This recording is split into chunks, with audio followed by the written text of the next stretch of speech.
Tous ceux qui sont pauvres se reconnaîtront à travers cette vidéo. Je parle à ceux qui sont pauvres. Ceux qui ont l'habitude de voir leur frigo vide. Ceux qui sont remplis de dettes, qui n'arrivent même plus à payer. Ceux qui sont dépassés par les factures. Ceux qui n'arrivent pas à s'habiller comme ils veulent. Ceux qui n'ont pas l'occasion de partir en vacances, ni d'aller au restaurant. Ceux qui souffrent en silence. Je parle à vous.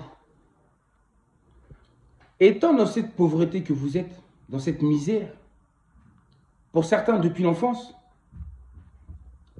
vous n'avez pas besoin de voter. Vous n'avez pas besoin. Mais vous votez quand même. Pourquoi vous votez quand même? Parce que vous avez peur. Parce que dans ce système de vampire énergétique, la peur, c'est le premier obstacle. Où on dira c'est notre premier ennemi. La peur. Vous êtes pauvre, vous votez quand même. Pourquoi? Parce que vous avez peur. Parce qu'on vous a fait croire que si vous ne votez pas, votre situation ne changera pas. Et qu'il faut aller voter pour que votre situation change. Et vous y croyez. Et vous allez voter. En pensant qu'en passant de la droite à la gauche, ou encore de la gauche ou à la droite, du rouge au bleu ou du bleu au rouge, vous pensez que, en faisant cela, dites-moi, est-ce qu'en votant, franchement, pour un autre gouvernement, peu importe qu'il soit de gauche ou de droite, pensez-vous que franchement, ça va vous aider à remplir votre frigo? Pensez-vous que votre frigo sera rempli après cela? Pensez-vous que ce changement va vous permettre de pouvoir payer vos dettes? Pensez-vous que ce changement va vous permettre de manger mieux, de vous habiller mieux, d'aller manger au restaurant, même d'aller en vacances, de voyager autour du monde? Non, jamais. Des gouvernements sont passés devant vos yeux et pourtant votre situation n'a jamais changé. Mais bien au contraire, la misère devient de pire en pire, de pire en pire. Donc vous voyez, vous votez parce que vous avez peur. Donc la peur, je le répète, c'est votre pire ennemi. La peur, vous avez eu peur en pensant que si vous ne votiez pas, que vous seriez encore pire dans la misère. Alors vous vous dites, je vais aller voter pour essayer d'apporter un changement à ma vie. Mais ça ne sert à rien du tout. Parce que ça ne changera absolument rien. Que vous votiez pour l'un ou l'autre, votre situation ne changera pas. Et bien au contraire, elle ne fait que s'empirer. De gouvernement en gouvernement, ça ne fait que s'empirer. Tout ça pour vous dire que la politique n'est pas pour les pauvres. Que ces gens-là ne sont pas là pour vous. Ils ne sont pas là pour votre bien-être. La politique, c'est l'art de manipuler. C'est l'art du mensonge. C'est l'art de la domination. Donc, voilà ce que je voulais dire. C'est qu'en réalité, voter ne changera jamais rien à notre misère. Ça ne change rien. Et en réalité, qu'est-ce que le vote nous apporte-t-il? Vous avez peur, mais qu'est-ce que ça vous coûte de ne pas voter? Si vous ne votez pas, qu'est-ce que cela va changer à votre vie? Mais bien au contraire, si vous imaginez, si personne ne va aux urnes, comment vont-ils se retrouver ces gens-là? Comment vont-ils se ressentir?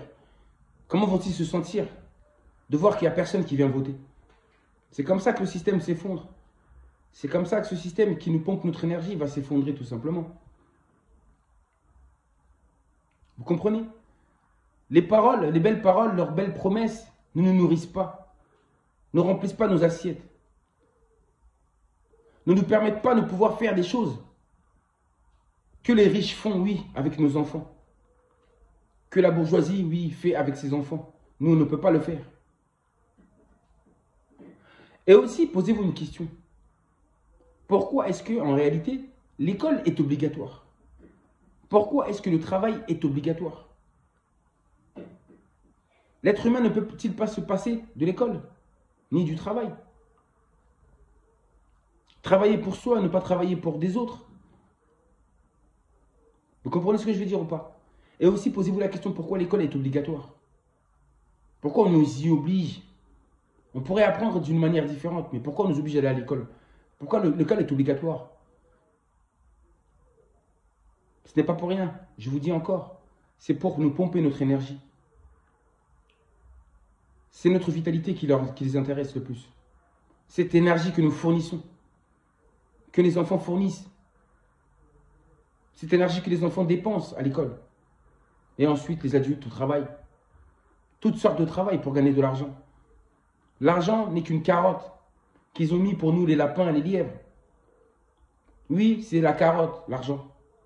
C'est pour tout simplement bénéficier de notre énergie, de notre vitalité, de qui nous sommes réellement. Il nous empêche de pouvoir profiter de nous-mêmes, de notre vie, de vivre notre vie comme on conçoit. Il nous empêche d'être nous-mêmes. Mais ils nous disent plutôt qu'est-ce que nous devons faire et comment nous devons le faire. Et en faisant les choses de manière qui ne sont pas les nôtres, selon nos désirs, on s'épuise pour d'autres personnes. On s'épuise pour d'autres gens. On donne nos énergies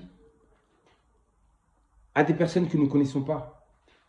Nous donnons nos énergies tout le temps, tout le temps, tout le temps. Mais on n'utilise pas notre énergie pour nous-mêmes. Pour faire des choses qui nous plaisent. Au moment que nous voulons. Vous voyez ce que je veux dire? La liberté n'est plus là. Nous ne sommes pas libres. Nous sommes des prisonniers. Il faut s'en rendre compte. Nous sommes des prisonniers. Nous sommes pris. Et on nous pompe notre énergie. Ça me fait rire quand je dis dans la Bible, quand il est écrit que l'homme doit travailler à la sueur, gagner sa vie à la sueur de son front. Et que le 7e jour, que le Dieu, le Créateur, avait créé le monde en 6 jours et que le 7e jour, il s'était reposé. Et de même, nous devons faire la même chose. Travailler toute la semaine, toute la semaine. Donner notre énergie toute la semaine, toute la semaine. Vous avez vu ces écrits-là? C'est de la manipulation aussi. Parce que selon eux, Dieu a dit qu'il fallait que nous travaillions toute la semaine. Mais quel est ce Dieu-là? Ce Dieu-là, je ne le connais pas. Moi, je crois au Créateur. Mais pas celui qui nous présente. Pas celui-là. Quel est ce Dieu-là qui va se nourrir de notre énergie, de notre souffrance? Je vous dis à très bientôt. Prenez soin de vous. S'il y a des choses que j'ai oubliées, je le dirai ça lors des vidéos prochaines. Prenez soin de vous.